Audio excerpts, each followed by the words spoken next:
कि मैं ये ड्रेस पहन के, जब मुझे कोई नहीं जानता था और दिल्ली के नोएडा में एक बहुत बड़ा प्रोग्राम हो रहा था, हजारों की संख्या में लोग बैठे थे, उनके बीच में मैं भी बैठी थी।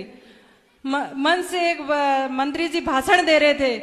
उन्होंने बोला कि मैं पूरे विश्वास के साथ मैं कह सकता हूं कि एक लेडी है, वो राजस्थान की है,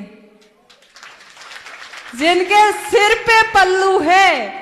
मैंने कहा मैं कभी मेरी जिंदगी में मेरी पोशाक चेंज नहीं करूंगी, क्योंकि ये हमारे राजस्थान की पहचान है। हमें हमारा परिचय नहीं देना पड़ता है। जब राजस्थान से बाहर होते हैं तो लोग पूछते हैं आप राजस्थान से हैं, जब इंडिया से बाहर होते हैं तो लोग पूछते हैं आप इंडिया से हैं। तो कभी भी अपने पहनावे पे शर्म नहीं करनी है, हमें गर्व करना है कि ये हमारी पहचान है, भाषा हमारी पहचान है। जब मैं जर्मनी में थी, मैं मेरे बूथ पे बैठी थी, 10 महिलाओं का ग्रुप आया और वो मेरे पास में आके खड़े हो गई। मैंने उनके सामने देखा तो उनकी आंखों में आंसू थे। मैंने कहा क्या हुआ? तो वो कह रहे हैं आप इंडिया से है ना? मैंने कहा हाँ। तो वो कह रही है कोई पाकिस्तान की फैमिली थी, वहां पे सेटल थी, तो उन्होंने बोला कि हमारी दादी नानी इंडिया से थी और आपका पहनावा देख के हमें हमारा मुल्क याद आ गया। तो इससे बड़ी क्या बात हो सकती है?